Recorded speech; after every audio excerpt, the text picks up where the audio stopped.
Ako po si Miss Winnie at ito ang ating kwento. May mga tao talagang matibay ang paninindigan sa isang bagay. Yung tipong kaya nilang makipagpatayan, wag lang madungisan ang kanilang dignidad. Pero paano kung idadaan sa kulam ang pagsira sa dignidad ng isang tao? Hanggang saan kaya aabot ang tibay ng paninindigan kung matinding kulam na ang kalaban? Ano po bang problema nyo, Mang Ben? Bakit nyo ba kami pinipilit na iboto yung kandidato nyo sa eleksyon? Oo nga, bakit nyo pinagpipilitan sa amin yung kurakot nyong kapitan, ha? Hoy, Lara, Helen, magdahan-dahan kayo sa pananalita nyo, ha?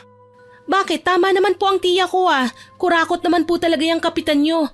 Ewan ko nga po ba kung saan yan kumukuha ng lakas ng loob para tumakbo ulit yan sa eleksyon na ito? Wala kayong patunay dyan sa mga sinasabi nyo, Lara. Huwag ninyong pinagbibintangan si Kap. Oo nga, wala kaming ebidensya pero alam ng lahat kung gaano kakurakot yung kandidato mo, Mang Ben. Nanalo yan nung nakaraang eleksyon dahil sa vote buying. Tapos ngayon balak nyong gawin ulit? Bakit ba napaka-arte nyo magtiyahin, ha? Kung makatanggi kayo sa pera, akala mo kung sinong mayaman. Aba, hindi man kami mayaman sa pera, mayaman naman kami sa dangal at integridad. Pwede po ba umalis na lang kayo? Kasi baka mamaya picturean ko pa kayo at nang makita niyo ang ebidensyang sinasabi niyo eh. Kayo na yata ang pinakabobong butante na nakilala ko. Pera na, ginawa niyo pang bato. Sige, bahala na kayong mamatay sa gutom dahil dyan sa paninindigan niyo. Abay, lamunin niyo na lang yung napakarumi niyong pera, Mang Ben. Daig mo pa ang asong ulol. Anong sabi mo, Helen? O bakit? Totoo naman daig mo pa ang asong ulol kasi wala yung kinikilalang amo. Palaboy-laboy lang. Pero ikaw, palaboy-laboy ka rin na may kinikilalang amo. Tama ka, tiya. Mas marumi pa siya sa isang asong ulol. Pasalamat kayo't mga babae kayo kaya hindi ko kayo papatulan. Tiimbagang na lumabas si Mang Ben mula sa bahay namin. Mag-isa lang siyang nagpunta sa amin para bilhin ang aming boto bilang suporta sa kandidato niya sa eleksyon. Alam naman ni tiya kung gaano kakurakot ang kapitan na kinakampanya ni Mang Ben, kaya kahit gaano pa kalaki ang halaga ng perang iaalok niya sa amin, hinding-hindi namin tatanggapin yun. Siya nga po pala, ako po si Lara. Gustuhin ko mang sabihin kung taga saan ako, na pagdesisyonan kong itago na lamang ito. Baka kasi magkakagulo lang ang mga tao sa paligid ko kung malalaman nilang nandito na sa channel na ito ang pangalan nila. Tungkol sa buhay ko, matagal na po akong ulila. Bata pa lang ako nang mamayapa sina inay at itay. Parehong may sakit. Si inay namatay sa breast cancer. Si itay naman nilunod ang sarili sa alak dahil sa pagkawala ng nanay ko kaya nagkasakit siya sa baga. Kalaunan ay binawian din ng buhay si itay. Ako na lang mag-isa ang naiwan lalo na't wala naman akong kapatid. Buti na lang at kinupkup ako ng tiyahin ko na kapatid ni itay. Dinala niya ako sa probinsya. Doon na ako lumaki hanggang sa nagdalaga na. Nasa edad 22 na ako pero high school pa lang kasi ako lang ang nagpapaaral sa sarili ko. Tumutulong naman si Tia Helen pero minsan lang kasi nga may mga anak din siyang pinapaaral sa syudad. Mag-isa niya lang tinataguyod ang mga anak niya dahil iniwan siya ng nobyo niya dati. Hindi ko nga yun nakilala. Kambal ang anak ni Tia, babae at lalaki. Ako naman, ilang beses na akong tumigil sa pag-aaral para magtrabaho muna kaya matagal ang usad ko sa eskwelahan. Lara, kumusta naman ang pag-aaral mo? Ayos lang naman po, Tia. Wala ba masyadong bayarin sa eskwelahan nyo? Meron po pero hindi naman po ganun kalaki. Kaya mo na bang bayaran ng mga yon? Opo, Tia, wag po kayong mag-alala. Pasensya ka na, Lara, ha? Gustuhin ko mang tumulong sa mga gastusin mo, hindi ko magawa. Alam mo na, ang laki ng matrikulang babayaran ko sa mga anak ko. 2 kasi silang nag-aaral sa syudad eh. Naku, Tia, wag niyo pong alalahanin yun. Naiintindihan ko po kayo. Tsaka walang-wala po itong gagastusin ko sa eskwelahan kung ikukumpara sa matrikula ng mga pinsan ko. Salamat sa pag-iintindi, Lara. Wala po yun. Hindi ko nga po iniisip yun ngayon eh. Ang nasa utak ko ay kung paano natin mapipigilan si Mang Ben sa pagpapalaganap ng pera ni Kap. Grabe na po talaga sila ng mga kasamahan niya eh. Hindi nahihiya sa vote buying. Oo nga eh. Kumukulo talaga ang dugo ko sa lalaking yun. Talagang pinipilit niya pang tanggapin din natin ang pera nila. Mukhang hindi ka nga po titigilan ni Mang Ben, tiya eh. Paano mo nasabi? Malamang po purok leader kayo. Syempre aalukin kayo ng aalukin ni Mang Ben hanggang pumayag kayong kumbinsihin ng mga miyembro nyo na iboto ang kapitan ng lalaking yon. Aba, hindi mangyayari yon. Mamuti na lang ang uwak. Napatangu-tangu na lang ako sa sinabi ng aking tiya Helen. Saglit pa naming nililibak si Mang Ben hanggang sa nagpaalam na ako kay tiya na papasok na ako sa eskwelahan. Malapit na kasing mag-alauna ng hapon kaya kailangan ko nang magmadali para hindi malate sa klase. Kanina pa nga dapat ako nakaalis kung hindi lang kami sinalakay ni Mang Ben sa bahay namin. Pagdating ko sa eskwelahan, wala pa ang teacher namin. Si Sir Brando ang aming guro, ang panganay na anak ni Mang Ben. Mape teacher si Sir Brando at aminado kong marami siyang talento. Pero hindi pa rin ako natutuwa sa kanya dahil sa tatay niyang mukhang pera. May edad na rin si Sir Brando pero wala pang asawa. Matandang binata na nga yun. Habang tahimik nga lang akong nakaupo sa pwesto ko, nilapitan ako ng grupo ng mga kababaihang mayayaman. Classmate ko sila pero ang sama ng trato nila sa akin. Lagi nila akong binubuli at pinagtatawanan sa hindi malamang dahilan. Maganda naman ako, sexy, matalino, mabait, matulungin sa kapwa. Hindi ko alam kung anong mali ang nakikita nila sa akin para ibuli nila ako ng ganon. Siguro naiinis sila sa akin kasi mas maganda ako sa kanila. Kaya ayun, lumaban ako.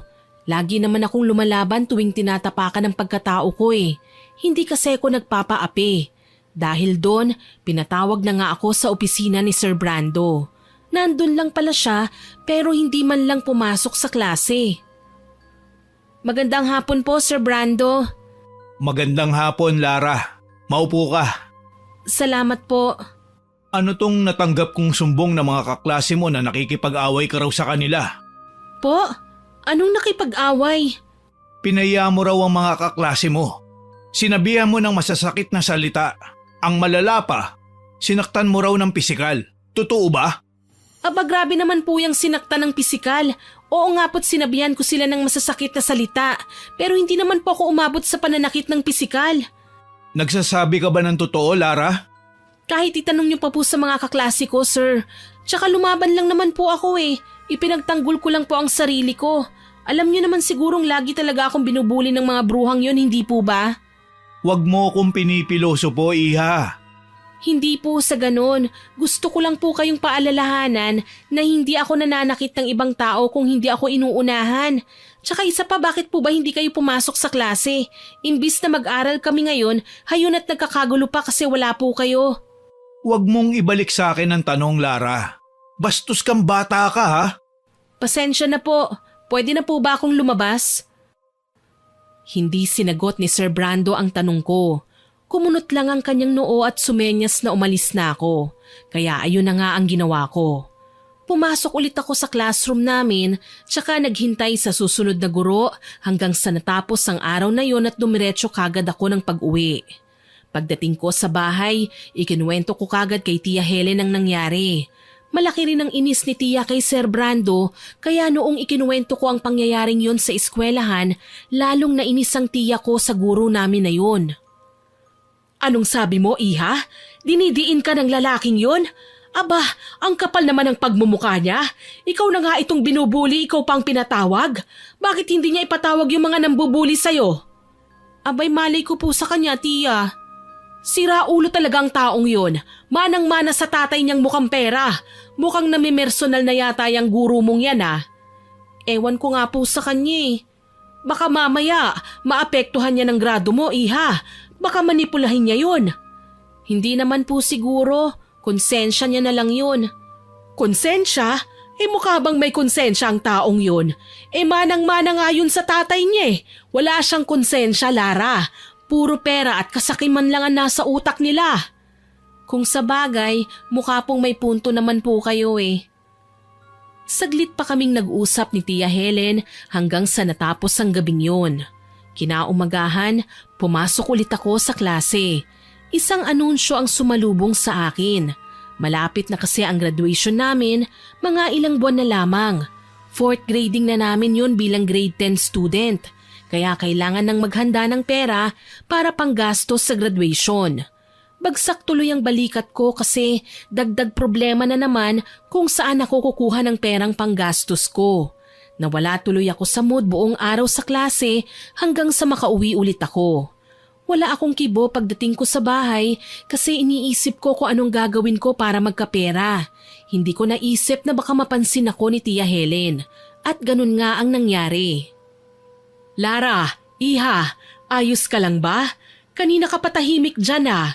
May problema ka ba? Wala po Tia. Ayos lang po ako. Hay nako, huwag ka nang magsinungaling. Alam na alam ko kung may problema ka. Ano ba yon? Sabihin mo na, baka makatulong ako. Hindi na nga po. Abay, wag nang matigas ang ulo mo ha. Sabihin mo na, iinisin mo pa ako eh. Ito na nga po. Sa eskwelahan kasi.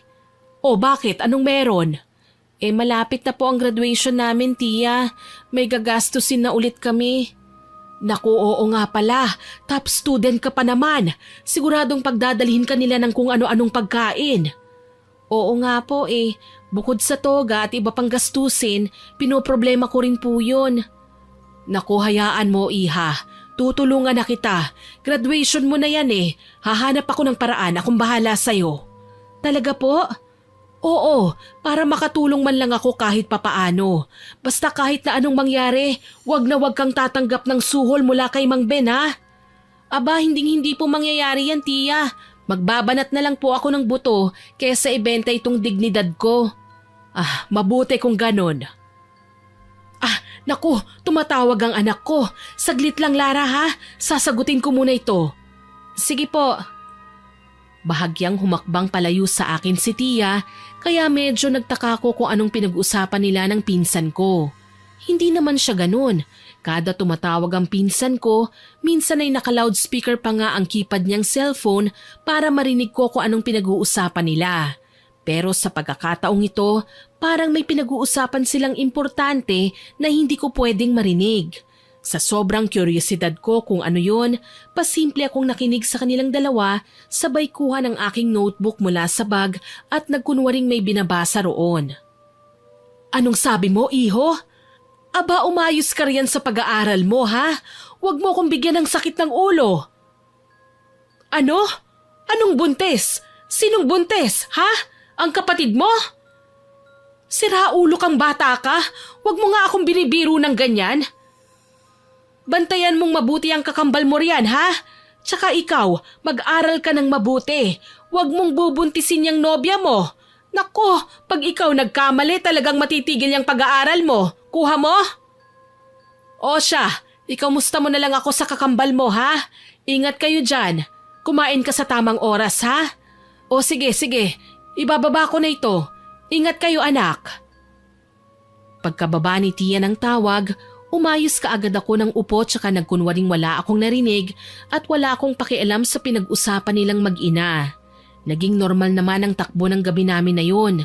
Akala ko nga hanggang dun lang ang poproblemahin kong gastos pero hindi pa pala. May karagdagang pinapagawa si Sir Brando sa amin kinaumagahan. Nagulat ako kasi may final requirement siya sa amin at masyadong mahal yun. Pakiramdam ko tuloy, sinasadya na yun ni Sir Brando para mahirapan ako at maisipan kong tanggapin na ang perang inaalok ng tatay niya para sa boto ko, sa boto ni Tia Helen at boto ng mga taong miyembro ng tiya ko. Gusto ko nang manahimik pero hindi ko napigilang magsalita, kahit marinig pa yun ng mga kaklase ko. Sir Brando, hindi po ba't masyado naman pong mamahalin ang final requirement niyo sa amin? Anong mamahalin? Hindi naman yan ganun kamahal, Lara. Mahal po. Isa-isa po kaming magpapasa ng kahit na anong musical instrument bilang final project namin sa music room. Hindi po ba't sobra naman yun? Huwag nga kayong kuripot. Isipin nyo na lang na yan ang huli nyong ambag sa eskwelahang ito. Ayaw nyo yun? Pag alis nyo rito, may pagmamalaki nyo na kayo nagbigay ng instrumentong yan. Ayos nga po yun para sa mga mapera, sir. Pero paano naman po kaming naghihirap sa buhay? Ganyan talaga ang buhay ng isang estudyante, Lara. Huwag kang irresponsable. Saka isa pa, malaya ka naman mamili kung anong bibilin mo para sa music room. Pwede namang flute, ukulele, o kaya gitara. Hindi naman yun ganun kamahal. Ano po? Naririnig niyo po ba ang sarili niyo? Huwag mo akong kinakausap ng ganyan. Ipapaya mo ba ako sa harapan ng classmates mo? Tumahimik ka na ha? Kung ayaw mong gumastos at magpasa ng hinihingi ko, pues asahan mong bagsak ang grado mo sa akin. Hindi ako nakasagot sa sinabing yon ni Sir Brando. Naghalo-halo ang emosyong nararamdaman ko. Lalo akong nagalit sa kanya. Alam kong hindi lang ako ang nagrereklamo tungkol sa bagay na yon, pero takot lang magsalita ang mga kaklase ko. Ako lang naman itong may konting tapang na hinugot ko lang naman mula sa inis ko kay Sir dahil sa isyu namin ng tatay niyang may kinakandidatong politiko. Makalipas ang ilang araw, dumating na ang deadline ng pasahan. Wala pa rin akong mapasang kahit na isang musical instrument. Hindi ako nakahanap ng trabaho, hindi rin nakatulong si Tia kasi nahiya na rin naman akong magsabi sa kanya. Sapat na yung tutulong si Tia sa mga gastusin ko sa graduation. Sinarili ko na lamang ang tungkol sa final requirement ni Sir Brando. Sa kasamaang palad, ayun na nga nabigo akong magpasa kaya wala akong grado kay Sir. Matalino ako at mataas ang scores ko sa lahat ng pagsusulit, pati sa performance task namin. Kaya hindi ako papayag na babagsak ako sa project na yon dahil hindi ako nakapagpasa ng instrumento. Kaya napagdesisyonan kong puntahan ulit si Sir Brando sa opisina niya para pag-usapan namin ang tungkol sa bagay na yon. Sir Brando, maawa na po kayo, wag niyo naman po akong ibagsak sa subject niyo. Hindi ko pwedeng gawin yun kung talagang bagsak ang pag-compute ko sa grades mo, Lara. Ang laki ng puntos na sinayang mo dahil hindi ka nagpasa. Pero sir, parang imposible naman po yatang babagsak agad ako ng dahil lang sa isang project na hindi ko po naipasa. Bakit? Guru ka ba para malaman mo yun? Hindi po, pero parang hindi po kasi kapanipaniwala eh. Pinagdududahan mo ba ako, Lara? Hindi po sa ganon, sir. Ano lang po kasi. May alam naman akong paraan na pwede mong gawin para pumasa ka, Iha. Po? Ano po yun, sir? Sa halip na sagutin ako, pinasadahan lang ako ni Sir Brando ng malagkit na tingin mula sa aking mga mata pa ibaba. Tumingin ang paningin niya sa aking bandang dibdib kaya medyo kinabahan ako hanggang sa bumaba ang kanyang tingin sa aking paa. Hindi ko alam pero biglang bumilis ang pintig ng puso ko. Para bang gusto kong tumakbo na lang palabas ng opisinang yon kasi nakangisi na si Sir Brando sa akin at hindi ko gusto ang iniisip kong kahulugan ng mga tingin niyang yon. Sigurado kung papasa ka sa subject ko, Lara. Yun ay kung magiging mabait at masunurin ka sa akin. Ano po bang ibig niyong sabihin, sir? Alam kong alam mo kung anong ibig kong sabihin. Huwag kang paka-inosente. Pumayag ka na. Isang beses lang naman. Po? Hindi lang mataas na grado makukuha mo. Babayaran ko rin ang mga gagastusin mo sa graduation. May bonus ka pa, Lara. Ano? Gusto mo ba? Sir Brando, aalis na po ako. Salamat po sa oras niyo. Sandali lang. Binibigyan kita ng panahon para makapag-isip. Kung sakaling maisipan mo na ang dapat at tamang gawin, bukas ang aking opisina para sa'yo. Aalis na po talaga ako, sir. Excuse me po. Hindi ko kinaya ang panginginig ng aking mga kamay dahil sa usapan naming yun ni Sir Brando. Saglit tuloy akong nawala sa aking sarili. Kinikilabutan ako. Hindi mawala sa isip ko kung paano niya hinaplos ng dahan-dahan ang gilid ng braso ko paitaas hanggang sa umabot ang daliri niya sa aking leeg. Nagwawala ang puso ko sa kaba noon. Natameme ako, hindi nakaimik, hindi nakakilos. Umuwi ako sa bahay ng balisa pa rin pero hindi ko sinumbong kay Tia Helen ang tungkol doon. Sakto rin namang wala pa siya sa bahay kasi nasa trabaho pa siya. Ayokong magpadalos-dalos kasi baka lumala lang ang sitwasyon. Sinarili ko na lang ulit ang pangyayaring yun tsaka nag-isip ng mabuti kung ano ang dapat kong gawin. Kinagabihan, nakapagsaing na ako at nakapagluto na rin ng ulam pero wala pa si Tia. Hihintayin ko sanang dumating siya para sabay kaming maghapunan pero gutom na ako kaya nauna na akong kumain. Naghintay ulit ako ng halos 1 oras pero wala pa rin siya. Noong may kumatok sa pinto namin, pinagbuksan ko kagad kasi akala ko siya yun, pero hindi pa pala. Mang Ben, ano pong ginagawa niyo rito? Magandang gabi, Iha. Pwede ba akong tumuloy sa loob? Bakit po, may kailangan po ba kayo? Grabe ka naman, Iha. Huwag ka naman bastos sa nakatatanda, lalo na't bisita ako.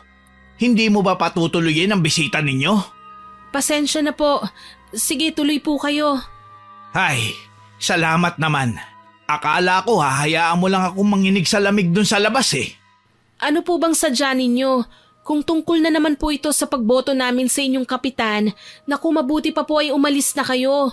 Wala kayong mapapala sa akin at sa tiyahin ko. Huwag mo na sana akong pahirapan pa, Lara. Alam kong nangangailangan ka ng pera. Dodoblihin daw ni Kap ang bayad niya sa'yo. Basta tulungan mo lang kaming kumbinsihin ang tiyahin mo na pumanig sa amin. Mang Ben, hindi niyo po kayang bilhin ng dignidad namin. Boboto kami sa taong karapat-dapat. Yung kandidatong sinusuportahan niyo, hindi po yan nararapat na umupo ulit sa pwesto eh. Magkano ba ang kailangan mo, Lara? Marami kang dapat bayaran sa eskwelahan ninyo, hindi ba? Hindi na po ako magtataka kung paano niyo nalaman yan. Malamang plano niyo ni Sir Brando yung pahirapan kami sa gastusin. Dinamay niyo pang classmates namin ah. Ang dami mo namang sinasabi, Iha. Pwede bang tanggapin mo na lang itong 2,000? Ano po? 2,000? Oo, bakit? Sapat na ba ito? Kung hindi pa, dadagdagan pa namin to. Magsabi ka lang. Hindi niyo ako makukuha sa ganyan, Mang Ben. Ang mabuti pa ho, umalis na ho kayo rito. Huwag na po kayong bumalik dito sa amin kung ganito rin po ang sadya niyo. Matigas ka talagang bata ka, no? Tignan natin kung hanggang saan yung paninindigan nyo ng Tia Helen mo. Hindi po mababayaran ng kalinisan ng dangal namin, kaya tigilan niyo ng bagay na ito. Umalis na po kayo. Matalim na tingin ni Mang Ben sa akin. Medyo namumula rin ang kanyang tenga, kaya sigurado akong nagpipigil na siya ng inis sa akin. Kinabahan din naman ako, pero napanatag pa rin kahit papaano kasi naalala kong nasa bahay nga pala kami. Hindi naman siguro siya maglalakas ng loob na saktan ako sa sarili naming pamamahay. Makalipas ng ilang minuto, nakauwi na rin sa wakas si Tia Helen. Mukhang pagod na pagod siya galing sa trabaho kaya hindi ko na sinabi sa kanya ang tungkol sa pagpunta ni Mang Ben sa bahay. Ipinaghain ko na lang ang tiya ko hanggang sa matapos siyang kumain at dumiretso na kaagad ng tulog. Kinaumagahan, lumiban muna ako sa klase. Narinig ko kasing magpapalaba raw ng mga damit yung kapitbahay namin kaya pinatus ko na. Kahit papaano magkakapera din ako nito. Malas ko lang at umulan nun kaya hindi kaagad natuyo ang mga damit. Pero pinasahod pa rin naman ako kaya ayos pa rin. Hindi alam ni Tia Helen na umabsent ako sa klase.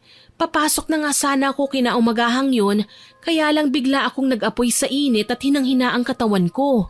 Nakalimutan ko kasing malakas lang ang utak ko pero mahina naman ang aking katawan.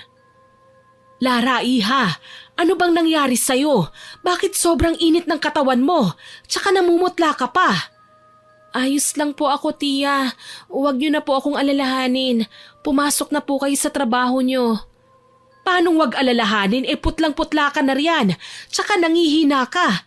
Mataas din ang lagnat mo, Lara. Ayos lang po ako. Hindi. Uminom ka na ba ng gamot? Opo, tapos na po. O siya, ang mabuti pa magpahinga ka na muna riyan. Hindi muna ako papasok sa trabaho ngayon. Po? Bakit po? Malamang para alagaan ka. Baka mamaya mapano ka pa rito kung iiwan kitang mag-isa. Sigurado po ba kayo? Oo, magpahinga ka na riyan at ipagluluto na lang kita ng lugaw. Nagpahinga nga ako. Natulog ako buong araw. Kaya lang pagising ko ay parang lalo akong uminit. Ang sama talaga ng pakiramdam ko. Dumoble rin ang panghihinang nararamdaman ko. Hindi na nga kinaya ni Tia Helen na panoorin ako sa ganoong kalagayan lalo na't matatakutin din siya. Kaya ayun, hindi nakatiis si Tia at talagang dinala niya ako sa ospital. Gusto ko siyang pigilan kasi lagnat lang naman yun. Kaya lang ay wala talaga akong lakas para kumilos at kahit ibuka man lang ang aking bibig. Kaya noong magdadalawang araw na ang lagnat ko, pinilit na ako ni Tia Helen na magpa-ospital. Hindi na yan kaya ng simpleng gamot-gamot lang, Lara. Kailangan mo nang magpa-ospital. Wag na po, Tia. Gastos lang po yun eh. Kaya ko naman po. Anong kaya? Mukha bang kaya mo pa yan sa lagay na yan? Ni hindi mo nga maidilat ang mga mata mo eh. Dahil sa sobrang panghihina oh. Tsaka isa pa, ilang araw na akong hindi nakakapasok sa trabaho dahil sa pagbabantay ko sa'yo. Kailangan mo nang gumaling, Iha. Paano nga po yun? Wala tayong pambayad sa ospital eh. Huwag kang mag-alala. Ako ang bahala. Gagawan ko ng paraan yan. Sige po. Labagman sa kalooban ko, pumayag na lang ako para magpa-ospital. Na-ospital ako ng halos 3 araw kaya lalo akong namroblema sa pag-aaral ko. Siguradong huling-huli na ako sa klase, lalo na sa mape ni Sir Brando. Pinipersonal nga kasi ako ng lalaking yun eh. Mabuti na lang at nararamdaman kong unti-unti na akong gumagaling. Medyo nawawala ng sakit ng ulo ko. Hindi na rin mainit ang aking katawan. Kahit may nararamdaman akong kakaibang pakiramdam, hindi ko na lang muna pinansin pa yun. Kumusta ang pakiramdam mo, Lara? Medyo mabuti na po, Tia. Mabuti kung ganon. Bukas daw, pwede na tayong lumabas kung magtuloy-tuloy na ang paggaling mo. Talaga po? Mabuti naman po. Gusto ko na pong pumasok sa klase. Naku, Iha, huwag ka munang pumasok kaagad. Kailangan mo pa ng saktong pahinga. Kaya ko na naman po, Tia Helen. Nga po pala, saan po kayo kumuha ng perang pambayad dito sa ospital? Nangutang ako sa kumari ko, Iha. Naku, talaga po, magkano naman po yun? Huwag mo nang alamin, hayaan mo na akong mamroblema doon. Hindi po pa pwede yun. Wala po bang interes? Meron eh. Po? Magkano naman po? 20%, Iha. 20%? Aba, ang taas naman po yata niyan, Tia. Hayaan mo na. Kaya ko naman bayaran yun eh. Ang mahalaga, gumaling ka. Malapit na ang graduation mo kaya hindi ka dapat magkasakit. Oo nga po eh. Salamat po sa inyo. Dumating ang araw na na-discharge na ako sa ospital. Nandun pa rin si Tia Helen para alalayan ako. Hindi pa rin nga siya pumapasok sa trabaho kasi inaalagaan niya pa rin ako ng mabuti sa bahay. Tsaka na raw siya papasok ulit kung masisiguro niyang okay na talaga ako. Hindi ko tuloy maiwasang maluha ng palihim dahil sa kabaitan ng tiya ko. Buti na lang talaga at may tiyahin akong kagaya niya. Kinagabihan, maaga sana kaming matutulog ni Tia Helen kasi papasok na siya sa trabaho kinabukasan. Kaya lang, bago pa man kami nakapikit ng aming mga mata, binulabog na kami ng malalakas na tahol ng aso ng aming kapitbahay. May kumakatok ulit sa aming pinto. Si Tia nang tumayo para pagbuksan yun. May ideya na kagad ako kung sino ang nambubulabog sa amin kaya dahan-dahan akong bumangon mula sa aking kama tsaka nagtungo sa sala namin. Nando na nga ulit si Mang Ben at talagang kasama pa niya si Sir Brando. Kayo na naman ho, napakakulit niyo talaga eh no? Bakit? Anong meron, Iha? Hay nako Tia, ilang beses na po kasi akong kinukulit ni Mang Ben na tanggapin ang pera ng partido nila. Na naman? Hindi po ba kayo titigil, Mang Ben? Nakakatawa talaga kayo magtiyahin, no? Kung makatanggi kayo sa grasya, akala nyo talaga'y pinagpapala kayo sa yaman. Mang Ben, ilang beses po ba naming sasabihin sa inyo na hindi ko kakausapin ang aking miyembro sa purok na ito para iboto ang kapitan nyo? Huwag kang masyadong pakipot, Helen. Triple na ang ibabayad sa'yo. 3,000 kung aakayin mo mga miyembro mo na iboto uli si Kap. Teka nga po muna, Sir Brando. Talagang sumama pa kayo sa ganitong lakad Hindi ba't bawal yan sa inyo bilang guro, sir? Nasa Code of Ethics po yun, hindi po ba? Na ang guro ay bawal makiusyoso sa politika? Anong Code of Ethics? Wala akong pakialam dyan. Ang mahalaga, ayusin nyo yung desisyon nyo. Pasensya ka na, Brando Hindi kami mukhang pera kagaya ninyo. Abay, anong sabi mo? Sinong mukhang pera? Kayo po, Mang Ben, hindi ba halata? Sinusuportahan nyo lang naman ang kapitan na yan dahil malaki ang mahihitit yung pera sa kanya eh. Kahit alam nyo na po kung gaano kakurakot yan sa kaban ng bayan. Oo nga, tama ang Tia Helen ko. Kaya ang mabuti pa ho, umalis na ho kayo rito. Paulit-ulit na lang ho kasi kayo eh. Talagang hindi kayo madaan sa mahinahong usapan ha? Pwes, tignan natin kung kaya nyo ba ang balak kong gawin sa inyo magtiyahin kayo. At bakit? Ano na naman pong binabalak nyo? Tignan ko lang kung hindi kayo bibigay sa ipaparanas ko sa inyo. Ikaw muna ang uunahin ko, Lara. Masyado ka kasing pakialamera eh. Bakit? Sasaktan niyo po ako? Sasaktan niyo kami ng tiya ko? Sige, gawin niyo. Lara, tama na. Makikita ninyo, hindi nyo kilala kung sinong binabangga nyo magtiyahin. Tignan natin kung hanggang saan ang tapang nyo ngayon. Sasagot pa sana ako, kaso pinigilan na ako ni Tia Helen. Iniwanan pa kami ni Mang Ben ng isang napakatalim na titig bago siya naglakad palabas ng aming bahay. Sumunod naman sa kanyang anak niyang si Sir Brando. Aminado ako na medyo kinakabahan ako sa kinikilos ng mag-amang yun kasi halata talagang may masama silang balak sa amin pero pinakalma ko pa rin ang aking sarili. Tsaka ko na lang po problemahin yun kung sakaling totohanin nga ni Mang Ben ang pagbabanta niyang wala namang kalinawan. Maya-maya pa, nung tuluyan nang makaalis si Mang Ben at Sir Brando, bigla akong hinatak ni Tia Helen papunta sa kwarto niya at saka doon ako kinausap ng seryoso. Lara, iha, mukhang hindi na maganda itong nangyayari ngayon. Talagang hindi po. Kailan ba naging magandang pangyayari ang pinipilit po tayong iboto ang isang kurakot na politiko? Hindi yun ang ibig kong sabihin, iha. Po, ano bang tinutukoy nyo? Yung banta sa atin ni Mang Ben. Ah, yun po ba? Naku, huwag kayong matakot doon, tiya. Subukan lang niyang saktan tayo, talagang ipakukulong ko sila. Lara, hindi mo ba alam kung anong klaseng tao si Mang Ben? Masamang tao, gahaman sa pera, walang paninindigan. Ano pa po ba? Hindi nga kasi yun. Ano po ba kasing tinutukoy nyo, tiya? Si Mang Ben, mangkukulam siya, Lara. May kinulam na siya noon at sa sementeryo talaga ang bagsak ng biniktima niya. Po, si Mang Ben? Mangkukulam? Sino pong may sabi niyan? Malamang ako. Nagbibiro po ba kayo, tiya? Kanino niyo naman po nalaman yan? Aba, seryosong pagbibintang yan ha? Baka mamaya tayo pa po ang makulong dahil dyan. Basta, kapag sinabi kong alam ko, alam ko. Ang mabuti pa siguro sundin na lang natin ang gusto nila. Po? Anong sundin? Hindi po pwede yun. Makinig ka sa akin, Lara. Matapang lang ako dati dahil akala ko hindi gagamitin ni Mang Ben ang pagiging mangkukulam niya. Pero ngayon, nagsisimula na akong matakot.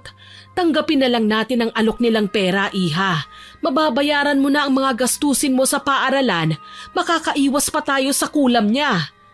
Tia Helen, naririnig niyo po ba ang sarili niyo? Lara, maging praktikal na lang tayo. Masusolusyonan na ang problema mo, maiiwasan pa natin ang gulo. Hindi po ako papayag na gawin yung sinasabi niyo. Tsaka isa pa, paano naman po kayo nakakasiguro na kulam ang tinutukoy ni Mang Ben na gagawin niya sa atin? Wala naman po siyang binabanggit ah. Dahil yun lang ang nakikita kong gagawin niya bilang mangkukulam. Paano po nangyaring naging mangkukulam ang isang lalaki? Wala sa kasarian ang pagiging mangkukulam, iha. Kaya ang mabuti pa, umiwas na lang tayo sa gulo. Gamitin natin ang ating utak. Hindi pa rin ako sumang-ayon kay Tia Helen. Kailanman hindi ako papayag na mangyari ang bagay na yon. Kaya nag-isip ako. Nag-isip ako ng mabuti. Hindi ako nakatulog ng maayos ng gabing yon kasi kung saan-saan naglalakbay ang utak ko. Iniisip ko na ang lahat ng posibleng paraan para masolusyonan ang problema ko nang hindi binabali ang paninindigan namin ni Tia. Kaya lang, wala akong ibang maisip na paraan maliban dun sa inaalok sa akin ni Sir Brando.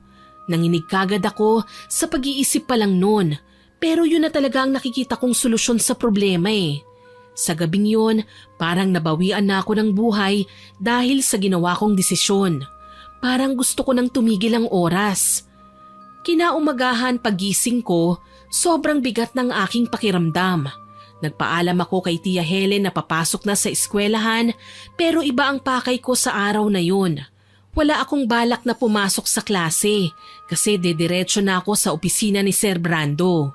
Habang naglalakad na nga ako papunta sa opisina ng lalaking yun, nanginginig ang buong kalamnan ko. Kinikilabutan ako at nag-urong sulong ang aking paghakbang. May bumubulong sa akin na wag kong gawin yun pero may bumubulong din na yun ang dapat kong gawin. Kailangan kong isakripisyo ang aking puri para matapos ang problema namin. Pagpasok ko sa opisina, parang gusto kong tumakbo palabas at ilayo ang aking sarili mula roon. Pero huli na ang lahat kasi kaharap ko na si Sir Brando. Nakangisi siya sa akin at makahulugan ang kanyang tingin kaya dumoble ang kabang nararamdaman ko. Anong may paglilingkod ko sa'yo, Lara? Magandang umaga po, sir. Mukhang maganda nga talaga ang umaga ngayon. May nabuo ka na bang desisyon? Papayag na po ako sa gusto niyong mangyari. Talaga? Magaling, Lara. Matalino ka nga. Pero sa isang kondisyon. Gusto ko yan. Ano yun? Mangako po kayo sa akin na walang ibang makakaalam tungkol sa bagay na ito. Yan lang ba? Naku, walang problema. Huwag kang mag-alala, Lara. Malaki ang ibabayad ko sa'yo. Mas malaki pa sa ibabayad ng tatay ko sa pagkuha ng boto ninyo. Isa pa, papasa ka na sa subject ko niyan. Makakagraduate ka na rin. Tuparin niyo ang pangako niyo, Sir Brando. Ang pangako ay pangako. Huwag kang mag-alala, Lara. May paninindigan din naman ako kahit papano. Saka, taman-tama ang pagdating mo kasi masyado pa maaga eh. Wala pang masyadong estudyante. Saglit lang ikakandado ko lang ang pintuan. Sa mga sandaling yon nangyari ang isang bagay na hindi ko sukat akalaing mangyayari sa buhay ko. Hindi ako sumisigaw para walang makarinig sa amin. Pero hindi matigil sa pag-agos ang aking mga luha noong kinukuha na ni Sir Brando ang puri ko. Hindi ako makapaniwala na ginawa ko yon para lang makapasa ako sa MAPE class ko at mabayaran ang mga gastusin sa graduation para makagraduate ako. Natigil lang ang ginagawa namin noon nang may kumatok sa pintuan. Kaya mabilis akong kumilos kasi hindi ako pwedeng makita ng kung sino man. Doon ako nagtago sa may kalakihang cabinet ni Sir Brando. Noong lumabas na ang taong kausap niya, lumabas na rin ako ng walang pasabi pagkatapos kong magbihis. Tinawag pa ako ni Sir Brando pero hindi ko na siya pinansin. Mahigpit kong hinahawakan ang luma kong cellphone. Palihim kasi kong nagvi-video sa malaswang pangyayari na yon nang sa gayon ay may magamit akong ebidensya kung sakaling magkagulo na ang lahat. Para akong zombie na naglalakad. Sobrang sakit ng pagitan ng dalawang hita ko pero tiniis ko yon kasi hindi ako pwedeng mahalata ng kahit na sino. Pagdating ko sa bahay, doon ako bumigay. Iyak ako ng iyak at sobrang nanghihina ako. Diring-diri ako sa aking katawan. Gusto kong maligo at ibabad ang aking sarili sa tubig sa loob ng ilang oras pero hindi ko pa kaya dahil sa panghihina ko. Walang tigil lang ang pag-iyak ko. Mabuti na lang talaga at nasa trabaho na si Tia Helen kaya malaya kong nailabas ang aking emosyon. Hanggang sa lumipas ang isang araw, napapansin na ni Tia Helen ang mga kinikilos ko. Lara, iha, ayos ka lang ba? Po, ayos lang po ako, Tia. May sakit ka na naman ba?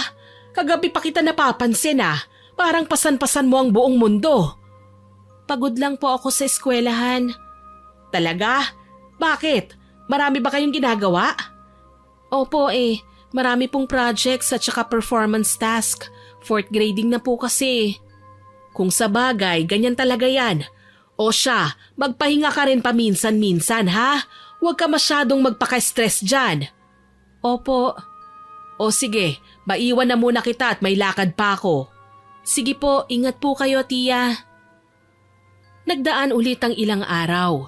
Tulala pa rin ako. Tanong na ng tanong si Tia Helen sa akin kung ano ba talagang problema ko. Pero nananatiling nakatikom ang aking bibig. Nagkunwari na lang akong ayos lang ako para tumigil na siya sa katatanong niya sa akin. Hanggang sa dumating ang araw ng eleksyon. Nakita kami ni Mang Ben sa eskwelahan kung saan kami boboto pero hindi kami nagpapansinan. Mataliman titig ni Mang Ben sa akin. Nakita ko rin si Sir Brando at hindi ako nag-aksaya pa ng oras para iwasan siya. Maski tignan si Sir Brando hindi ko kayang gawin. Para akong sinasakal ng pandidiri ko. Sabay kaming nagpunta ni Tia Helen sa eskwelahan para bumoto. Nauna nga lang akong matapos kesa sa kanya. Mukhang may pinuntahan pa kasi si Tia saglit eh. Tapos pagbalik niya ay parang balisa na siya. Pangiti-ngiti lang siya pero parang may gusto siyang sabihin. Pagkatapos naming bumoto, umuwi na nga kami. Pagdating namin sa bahay ay sakto namang tumunog ang cellphone niya. Tumatawag ulit ang pinsan kong lalaki. Sa pagkakataong yun, hindi na umiwas pa si Tia Helen. Sinagot niya ang tawag sa harapan ko. Nagulat ako sa pinag-uusapan nila kasi nakabuntis daw ang pinsan kong lalaki. Hindi niya pa nobya ang nabuntis niya. Kaya ayun tuloy, galit na galit si Tia pagkababa niya ng tawag. Buisit na buhay ito! Napakatanga naman kasi ng batang yon! Tia, kumalma lang po kayo. Kumalma? Anong kumalma? Paano ako kakalma kung nakabuntis ang anak ko ha? Ano, may trabaho na? Wala, nag-aaral pa nga yun eh. Alam ko po yun, Tia, pero huminahon lang po kayo. Paano nga ako hihinahon kung may panibagong problema na naman ako? Halos wala na akong makain dito para lang mabayaran ko ang matrikula ng mga pinsan mo. Tapos nakabuntis lang siya. Eh magagawa naman po yan ng paraan, Tia. Paraan? Sige nga, sabihin mo nga sa akin, Lara. Paano ko gagawa ng paraan kung kakasuhan nilang anak ko dahil menor de edad ang nabuntis niya? Po? Menor de edad? Oo, 14 anyos pa lang ang nabuntis ng gagong bata na yon. Ano po? 14? Naku, ang bata naman po niyan. Kaya nga galit na galit ang mga magulang ng batang yon. Lalo na nang malaman nilang kabit lang ang anak nila kasi may tunay na girlfriend ang anak ko. Naku naman, problema nga po talaga yan. Ano naman pong balita sa kanila ng girlfriend niya? Ayun at hiniwalayan na raw ang anak ko. Dapat lang sa kanya yon. Puwisit na batang yon. Binigyan pa ako ng sakit sa ulo. Paano na po yan ngayon? Nanghingi ng tulong sa akin ang anak ko noong nakaraan. Tulungan ko raw siyang balikan siya ng girlfriend niya. Naku, wag niyo na pong gawin yan. Kasalanan niyo ng pinsan ko kaya dapat harapin niya. Mas mabuti pong unahin niyo po ang pag-aasikaso sa kaso niya kaysa dyan sa pakikipagbalikan. Yun na nga ang balak ko. Panay-iling lang ako dahil sa masamang balita na yun. Hindi ako makapaniwala na magagawa yun ng pinsan ko kasi mabait naman sana yun eh. Matalino rin. Hindi na yata gumana ang utak noong naghari ang kalaswaan sa katawan niya. Dumating ang araw na may resulta na sa eleksyon, kaya saglit naming nakalimutan ang problema sa pinsan ko. Kaya lang, sobrang nagulat ako sa naging resulta. Nanalo ang kandidato ni Mang Ben. Hindi lang basta-basta nanalo ha, kasi panalo rin siya sa purok namin. Nagtataka ako kung paano nangyari yun. Galit nga sa kapitan na yun ng mga tao sa lugar namin. Kaya ayun, kinausap ko si Tia Helen kung ano ang nangyayari. Tia, paano po nangyari ito? Paano nanalo ang kapitan ni Mang Ben? Alam na ng lahat kung gaano siya kakurakot Wala tayong magagawa kung pinagana nila ang pera. Yun ang kahinaan ng mga tao Pero bakit po pati sa purok natin panalo siya? Malay ko, wag na lang tayong makialam iha. Wala naman tayong mapapala sa bagay na yan Po, ano pong walang mapapala? Alam naman po nating pareho na apektado pa rin tayong lahat kung manalo ang kapitan na yun. At ayun na nga, nanalo na nga siya. Hay nako, ayoko nang isipin yan, Lara. Marami akong pinoproblema ngayon. Huwag mo nang idagdag yang tungkol sa eleksyon na yan. Bakit po? Ano bang problema nyo? Huwag mo na akong alalahanin. Asikasuhin mo na lang ang mga dapat mong asikasuhin sa eskwelahan ninyo. Sigurado po ba kayo niyan? Oo, maiwan na muna kita. May trabaho pa ako. Bahagyang napakunot ang aking noo dahil sa kakaibang ikinikilos ng tiya ko. Hindi ko maintindihan pero may nararamdaman akong kakaiba Para bang may gusto siyang sabihin sa akin kaya lang inando ng pagdadalawang isip niya. Parang may nililihim si Tia Helen at hindi ako mapakali kung hindi ko malalaman yun. Isang bagay lang ang sumagi sa isipan ko, yung tungkol sa naging resulta ng eleksyon. Malakas ang pakiramdam ko na may kinalaman si Tia kung bakit nanalo ang kapitan ni Mang Ben at ang malala pa ron ay yung pagkapanalo niya sa purok namin. Nang dahil sa duda kong yun, hindi na ako mapakali sa bawat oras na nagdaan. Naghintay ako ng tamang tiyempo para makausap ko ulit si Tia. Naisipan kong puntahan siya sa pinagtatrabahuhan niya pero binawi ko kagad kasi hindi naman magandang ideya yun. Kaya ayun, hinintay ko na lang siyang makauwi tsaka ko siya ininteruga. Bakit ba Lara? Ano bang kailangan mo? Pagod ako ngayon, pwede bang bukas na yan? Pasensya na po Tia, pero kailangan ko lang talagang kumpirmahin ang isang bagay. Bukas na nga kasi pagod na ako ngayon eh. Gusto ko lang magpahinga. Hindi naman po kayo mukhang pagod eh. Tsaka isa pa maaga naman po kayong aalis bukas dahil sa trabaho nyo. Kaya baka hindi ako aabot. Ano ba kasi yan? Wag po sana kayong magagalit o magugulat sa itatanong ko ngayon ha. Pwede bang sabihin mo na kung ano man yan Iha? Tinanggap niyo po ba ang perang binigay ni Mang Ben mula sa kapitan niya? Ano ka mo? Narinig niyo po ako Tia Helen. Hoy Lara, hindi maganda yung tanong mo Sagutin niyo na lang po ako. Hindi bakit ko naman tatanggapin yun? Masama yun. Hindi ko po alam. Nakakapagtaka po kasi kung bakit siya nanalo sa purok natin Tia. Alam naman natin na dito dapat bagsak sa boto ang kapitan na yun. Wala akong kinalaman dyan Lara. Huwag mo akong pinagbibintangan. Hindi naman po kita pinagbibintangan Tia. Nagtatanong lang po ako. Pwes tigilan mo na yung ganyang pagtatanong. Tsaka pwede ba, itigil mo na ang pangingialam sa bagay na yan? Pag ikaw makulam ni Mang Ben, lagot ka talaga. Malakas sa kulam ang taong yun. Hindi naman po tungkol sa kulam ang pinag-uusapan natin dito eh. Ewan ko sa'yo Lara. Masakit na nga ang ulo ko, pinalalala mo pa. Diyan ka na nga. Lalo akong nagtaka kay Tia Helen. Habang tumatagal kasi, palala ng palala ang mga kinikilos niya. Hindi ganun ang dating tiyahin ko eh. Mabait siya at maalaga. Pero magmula nung tinanong ko siya tungkol sa resulta ng eleksyon, parang nag-iba siya bigla. Laging balisa, laging kinakabahan at laging parang palinga-linga sa paligid na para bang may hinahanap siya. Nang dahil sa mga yon, lalong lumakas ang kutob kong may mali talaga sa ikinikilos ni Tia. Muli ko siyang ininteruga hanggang sa nayanig na lang ang aking mundo nang inamin niya rin ito sa wakas. Oo na, may kinalaman na ako. Ano, masaya ka na ngayon Lara? Ang kulit-kulit mo eh. Ano pong sabi niyo? Huwag mong sabihin sa aking uulitin ko pa. Tia Helen, seryoso po ba kayo? Tinanggap niyo po ang pera? Oo, wala akong ibang magagawa Lara eh. Anong wala? May magagawa po kayo pero pinili niyo lang na magpabayad sa kanila? Bakit Tia? Sabihin niyo sa akin kung bakit. Kailangan ko ng pera, Iha. Pareho lang naman po tayo, Tia. Kailangan ko rin po nun pero hindi ko tinanggap dahil may dignidad po ako. Hindi mo ko maiintindihan eh. Kailangan ko ng mas malaking pera para pambayad ng matrikula ng mga pinsan mo. Graduating student sila ng college, Lara. Hindi sila makakagraduate kung hindi ko mabayaran ng buo ang natitira nilang matrikula sa eskwelahan. Ano po? Nawalan ako ng pagpipilian eh. Hindi pwedeng hindi makagraduate ang mga anak ko dahil lang hindi na fully paid ang matrikula nila. Kaya tinanggap niyo po ang pera? Tinanggap ko at ipinamahagi ang 20% sa mga tao ko rito sa purok. Ano? Sana maintindihan mo ko, Iha. Maintindihan? Tia, hindi mo lang po alam. Hindi mo alam kung ano ang sinakripisyo ko, mabayaran lang ang gastusin ko sa eskwelahan. Pwede kong tanggapin ang inaalok nilang pera sa akin, pero hindi ko ginawa. Nagsakripisyo po ako, pero anong ginawa nyo? Nagpabayad kayo. Kayo pa naman ang tinitingala ko na hindi magbebenta ng dignidad, Tia.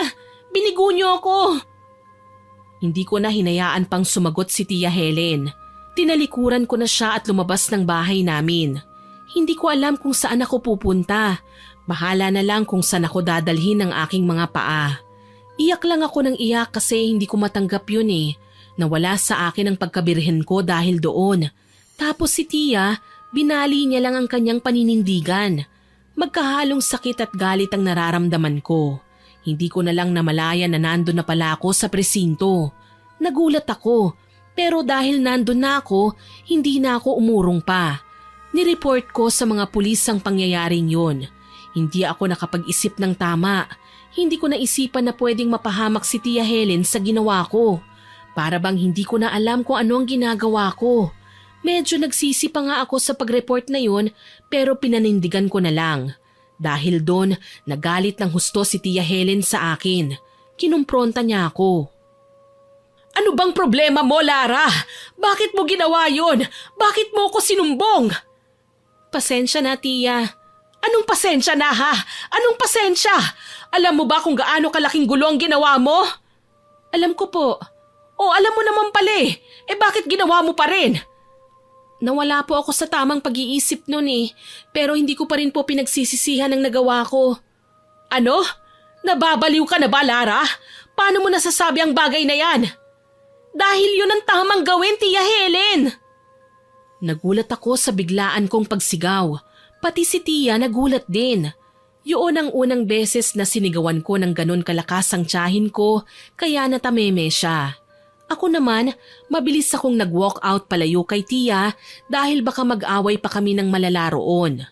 Akala ko makakahinga na ako sa komprontahang yun pero hindi pa pala. Makalipas kasi ng ilang minuto pagkatapos ng mainit na usapan namin ni Tia, si Mang Ben naman ang humarap sa akin. Pinuntahan niya ako sa bahay.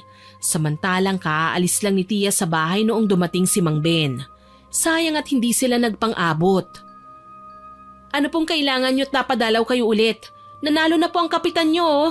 Huwag nyo na kaming abalahin pa.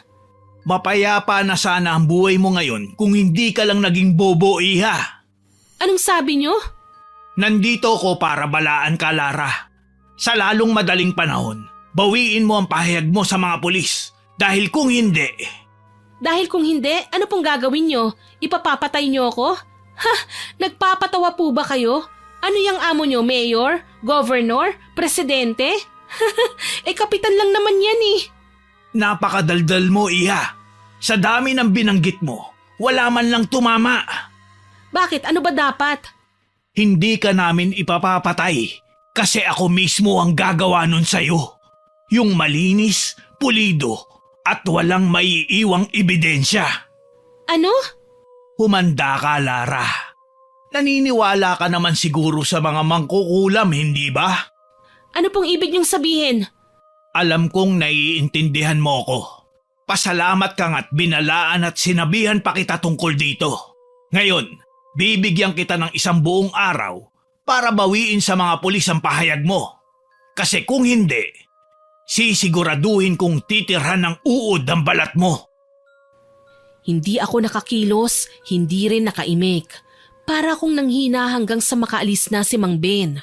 Matapang naman akong babae pero kinilabutan ako sa pagbabanta ni Mang Ben. Parang mas gugustuhin ko pang sugurin niya ako kesa ron sa gagamitan niya ako ng kapangyarihang itim. Wala kasi akong laban doon eh, lalo na't hindi ko rin alam kung paano yun kakalabanin o kahit depensahan man lang ang aking sarili. Pumasok ako sa eskwelahan na tulala. Nalilito ako kung susundin ko ba ang gusto ni Mang Ben para sa kaligtasan ko mula sa kulam niya o hindi. Totoo nga ang sinabi ni Tia Helen. Mangkukulam nga talaga si Mang Ben. Sa eskwelahan, nakita ko ulit si Sir Brando. Nagkasalubong kami sa daan bago pa magsimula ang klase. Biglang may ideya na pumasok sa aking isipan kaya hinarang ko siya at kinausap. Tinatagan ko ang aking sarili. Oh, anong kailangan mo, Lara? Huwag mong sabihin sa aking gusto mo ulit. Tamang-tama. Free time ko ngayon. Sir Brando, sabihin mo sa tatay mo na wag siyang magkamaling gamitan ako ng kulam niya. Ano? At bakit ko naman gagawin yun? Ginamitan ka na niya. Hindi pa ba tumalab sa'yo? Ano? Kung ganun ay hindi mo pa rin alam. Naku naman, kaya nga nilagnat ka ng malala nung nakaraan, di ba? Pasalamat ka't hininto niya yun kaya gumaling ka kagad. Pero ngayon, mukhang wala ka ng ligtas, Lara. Nakita ko siyang kinakausap ang kanya mga alagang uod. Sabihin mo sa kanyang wag niya yung ituloy, Sir Brando. At bakit naman daw kita susundin, Lara? Dahil hawak ko ang kinabukasan mo, ikakalat ko sa lahat ang tungkol sa pakikipagtalik mo sa akin. Ano ka mo? Narinig mo ko, masisira ang pangalan mo, Sir Brando. Nagpapatawa ka ba? Sa tingin mo ba, maniniwala ang mga tao nang wala kang ebidensya? Sinong may sabi sa inyong wala akong ebidensya? Anong ibig mong sabihin? May video ako, Sir Brando. Kitang-kita sa video ang pagpilit mo sa akin. Masisira ang buong pagkatao mo kung hindi mo pipigilan ng demonyo mong tatay. Wag na wag kang magkakamaling gawin yan, Lara. Madudungisan din ang pangalan mo. Oo, pero hindi ako masisira. Walang karir na mawawala sa akin. Eh ikaw, siguradong matatanggal ka sa trabaho mo bilang guro. Walang iya ka. Tignan na lang natin kung hanggang saan ang tapang mo, Lara. Hindi ako sumagot. Ninisian ko lang si Sir Brando tsaka ako dumiretso sa eskwelahan namin.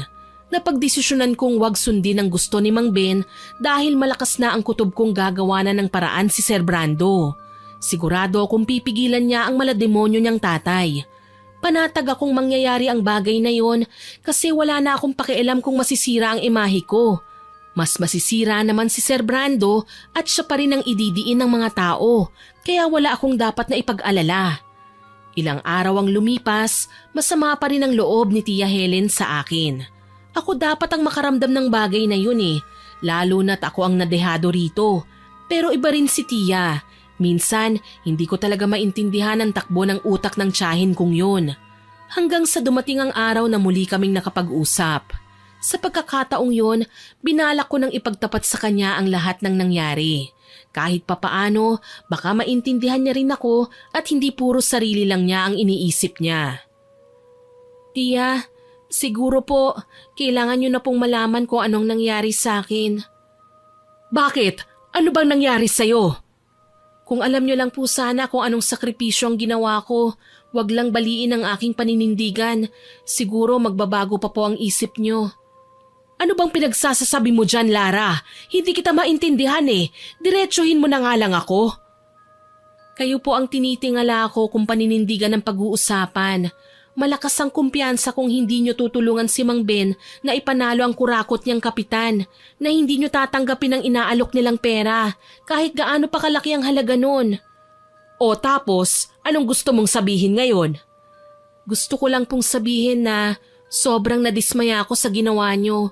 Puro lang po pala kayo salita pero wala sa gawa. Huwag mo nga akong pagsalitaan ng ganyan, Lara. Alam mo ang dahilan kung bakit ko ginawa yon. Opo, alam ko. Pero yung sinakripisyo ko ang puri ko para magkapera basta wag lang tatanggap ng suhol, alam niyo po ba yon? Siyempre hindi. Anong sinabi mo? Isinuko ko po ang aking pagkababae kay Sir Brando, kapalit ng perang pambayad sa mga gastusin ko sa paaralan. Sinira ko ang pagkababae ko. Pero kayo, ano pong ginawa niyo? Lara, bakit hindi mo sinabi sa akin kaagad yan? Bakit? May magagawa po ba kayo? Wala naman, hindi ba? Napakatanga mo namang bata ka. Po? O sige, panalo ka na. Ikaw na ang may matibay na paninindigan. Pero sa tingin mo ba, tama yung ginawa mong pagre-report sa mga pulis ng padalos-dalos? Hindi ka man lang nag-isip, Lara. Madadamay pa rin ako dahil sa ginawa mo. Grabe naman po kayo, Tia. Talagang yan pang naisip nyo ngayon? Parang wala po kayong pakialam sa akin yan Malaki ka na. Desisyon mo yung tapakan ng pagkababae mo para sa pera ni Brando. Wala na akong magagawa pa ron. Hindi ako makapaniwala sa mga naririnig ko sa inyo ngayon, Tia. Alam nyo ba yun? Wala akong pakialam. At saka isa pa, ano bang nangyayari dyan sa balat mo? Bakit parang ang daming namumulang hugis bilog? Po? Ayan tignan mo ang balat mo. Parang sinisip-sip ng kung anumang nilalang. Mabilis na nalipat ang aking atensyon sa sinabi ni Tia Helen sa akin. Hindi ko alam kung anong tinutukoy niya, pero nung nakita ko na, bigla rin nanlaki ang aking mga mata. Hindi ako makapaniwala sa nakikita ko. Totoo nga, mga pula-pulang hugis bilog na medyo malayo mula sa isa't isa. Pero marami yun. Nasa braso ko, nasa leeg, nasa balikat, sa hita, at kahit sa muka. Binigyan ako ni Tia ng maliit na salamin para makita ko ng maayos. Hindi ko alam kung anong nangyayari sa akin. Basta nararamdaman ko na bigla na lang parang umiinit yata ang kaloob-looban ng katawan ko. Akala ko allergies lang yon kaya hindi ko muna pinansin. Lumipas ang ilang araw na pinabayaan ko lang yon. Hindi rin ako pinapansin ni Tia Helen. Lagi siyang wala sa bahay. Parang masama pa rin yata ang loob niya sa akin eh. Hanggang sa dumating ang araw na lumala ang kakaibang pangyayari sa balat ko. Hindi na ako pinapatulog noon dahil sa sobrang pangangati nito. Doon na ako kinabahan kasi bigla kong naisip si Mang Ben at ang pagbabanta niya sa akin. Naalala kong hindi ko tinupad ang gusto niyang mangyari sa loob ng 24 oras kaya malakas na nga ang kutob kong kinukulam niya nga ako. Doon na ako kumilos. Naalala kong may kakilala si inay na manggagamot ng mangkukulam. Lola Dolores daw ang pangalan. Mangkukulam din pero mabait. Naikwento niya sa akin yon noong bata pa ako bago siya pumanaw. Hinanap ko nga ang matandang yun. Medyo nahirapan nga ako bago ko natunto ng bahay niyang nasa malayong baryo pa mula sa amin. Sino ka? Anong kailangan mo sa akin, iha? Magandang umaga po sa inyo, Lola Dolores. Kilala mo ko? Kilala rin ba kita, iha?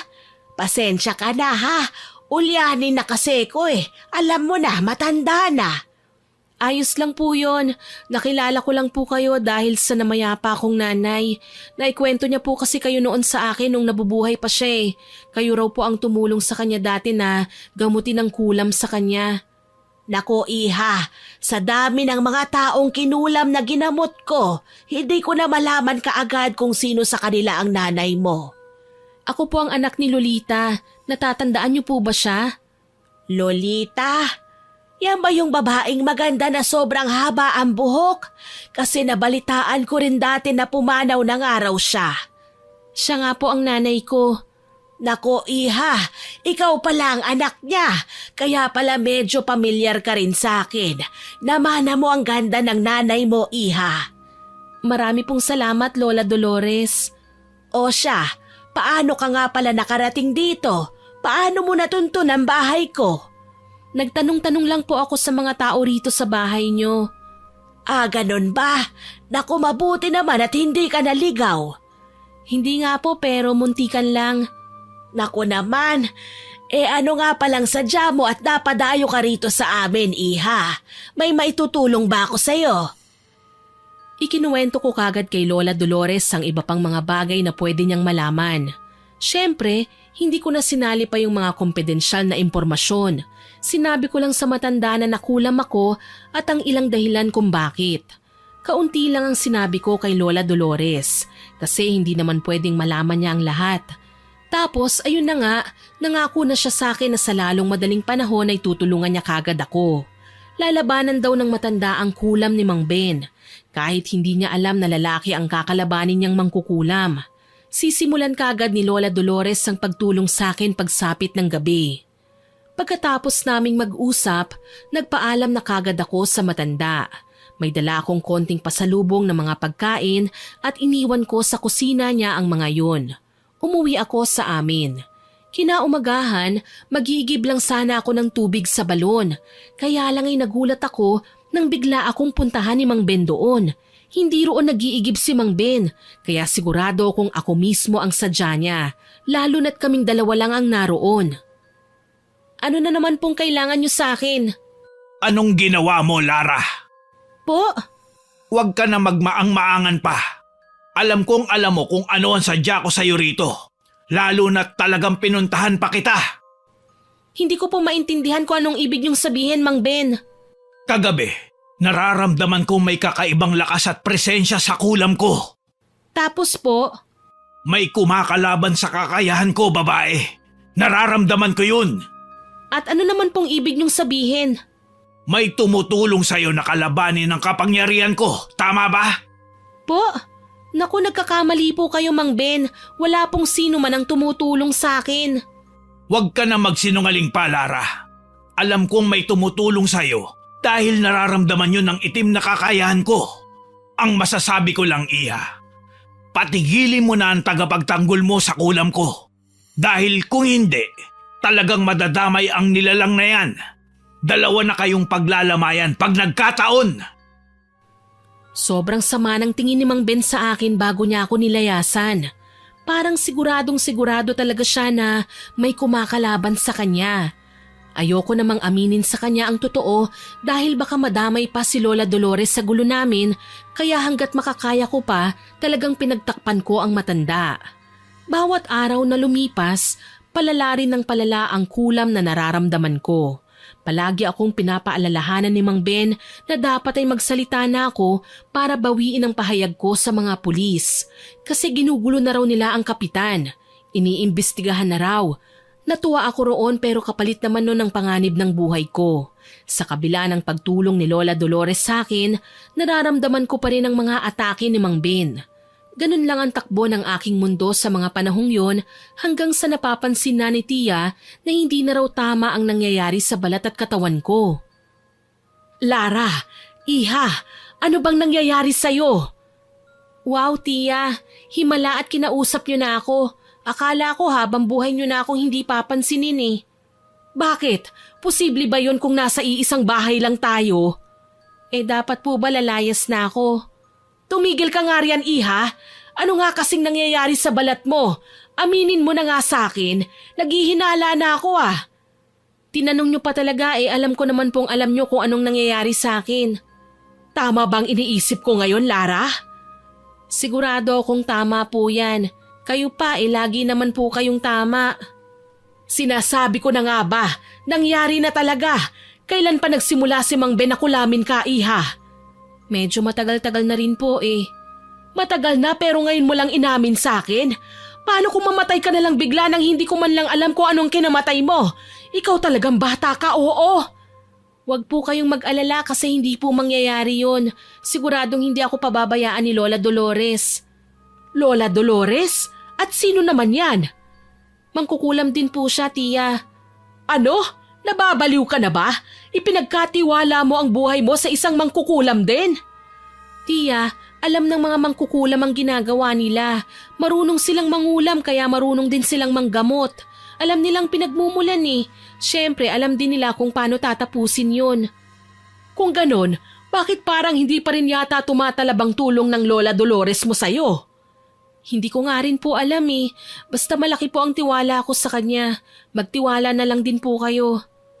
Lara, paano ako magtitiwala kung matanda na yung alas mo? Matanda laban sa may edad lang at lalaki pa?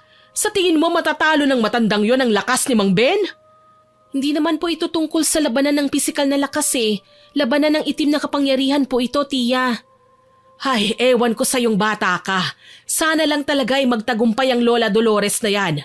Huwag kang mag-alala, kikilos na rin ako para gawin ang tama. Po, anong ibig niyong sabihin? Hintayin mo lang ang gagawin ko, Iha. Napakunot ang aking noo sa sinabi ni Tia Helen sa akin. Bigla kasing nagbago ang aura niya. Ang kaninang nag-aalala ay napalitan ng matinding galit na nakikita ko sa kanyang mga mata. Para bang may binabalak na gawin ng tiyahin ko? Kung ano man yun, umaasa na lang ako na ikatutuwa ko ang bagay na yun at hindi ikalalala ng sitwasyon. Akala ko kikilos lang mag-isa si Tia Helen para gawin ang kung anumang binabalak niya. Pero hindi, kasi isinama niya ako. Tia Helen, saan po ba tayo pupunta? Sa isang lugar na dapat ay noon ko pa pinuntahan. Tia, medyo nahihirapan na po akong maglakad eh. Nangihina na po kasi ang katawan ko. Tsaka nahihiya rin po akong lumabas o pumunta sa bayan dahil dito sa balat ko. Sino bang may sabi sa'yong pupunta tayo sa bayan? Saan nga po kasi? Sa police station, Iha.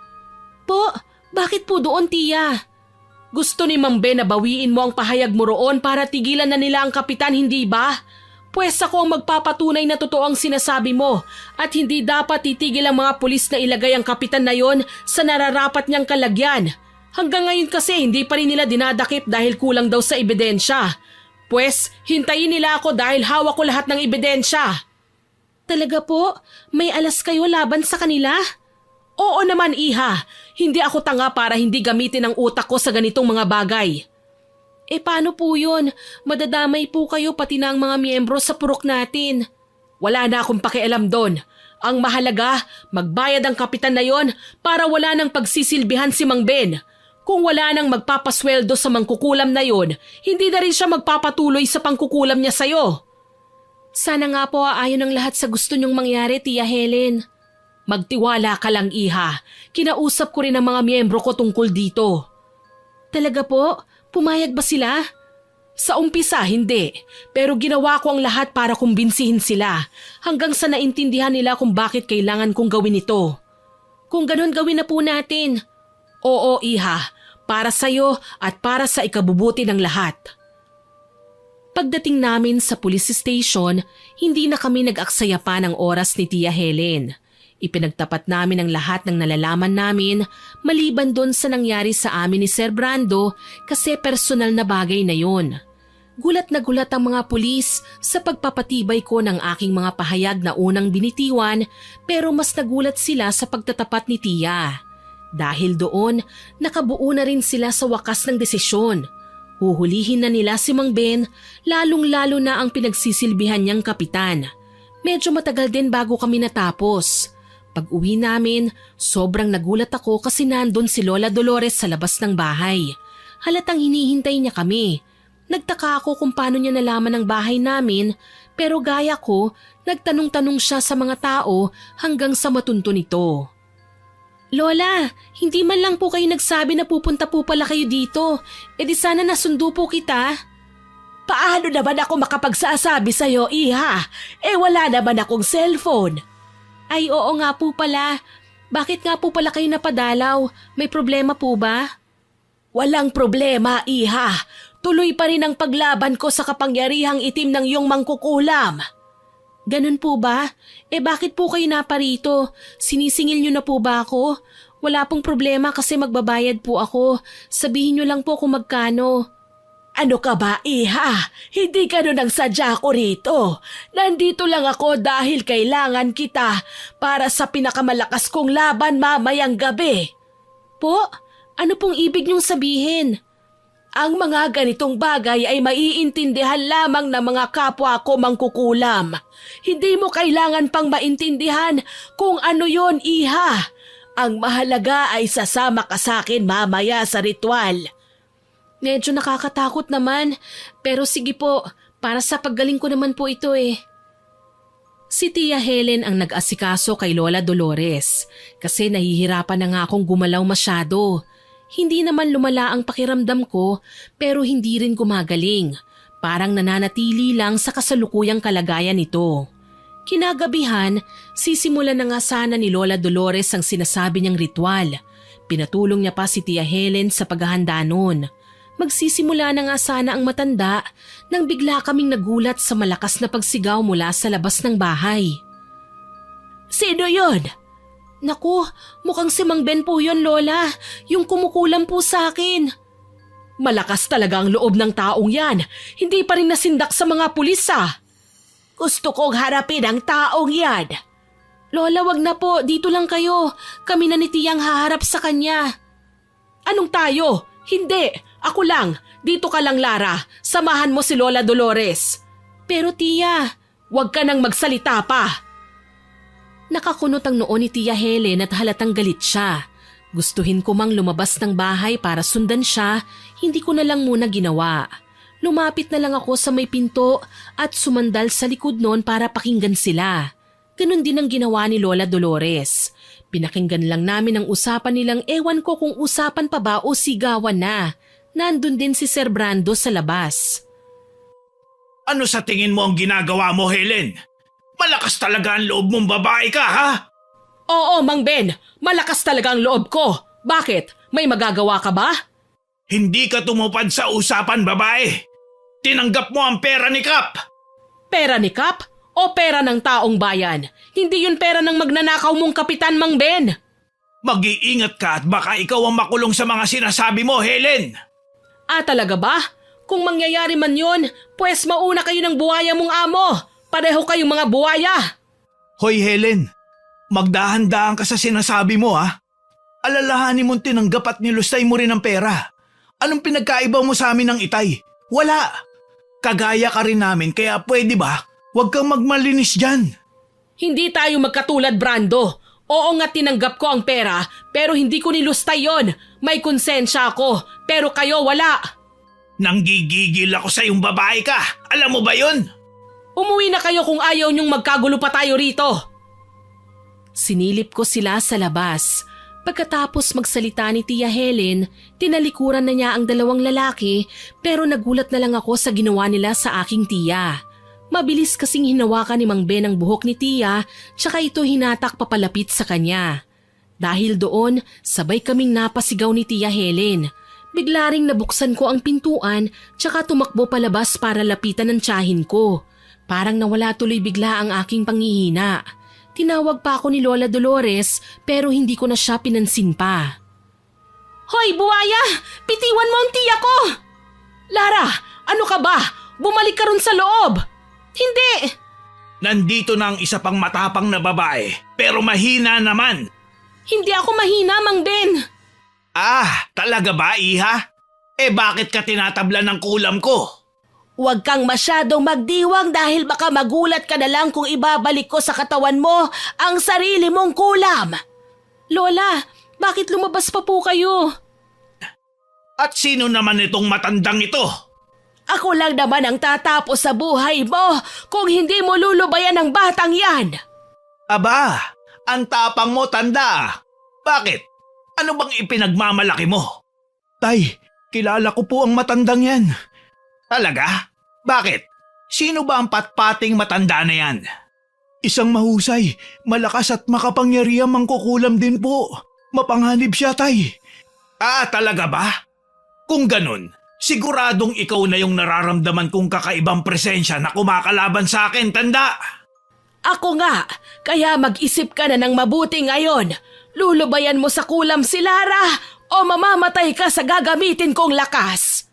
Hinding-hindi ako magpapatalo sa'yo o sa kahit na kanino, tanda. Tandaan mo yan!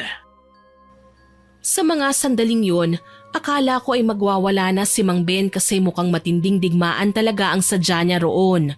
Kaya lang, bago pa man makakilos si Mang Ben, biglang may iilang grupo ng kalalakihan ang tumakbo papalapit sa amin. Men in uniform, mga pulis. Gulat na gulat tuloy si Mang Ben sa nakikita niya dahil siguradong siya ang huhulihin ng mga yun. Hindi nga ako nagkamali. Hinuli nga nila si Mang Ben at pinusasan. Akala ko nga siya lang pero pati rin pala si Sir Brando. Napangisi tuloy ako nang wala sa oras. Teka, anong ginagawa ninyo? Bitiwan niyo ako! Bitiw! Bakit niyo ako hinuhuli? Bakit pati ako? Dahil kasabwat ka rin naman. Alangan namang tatay mo lang ang magbabayad. Kayong dalawang nakikinabang. Anong kami lang? Ikaw rin. Nakinabang ka rin. Talaga? Sigurado ka ba riyan, Brando? Anong ibig mong sabihin, Helen?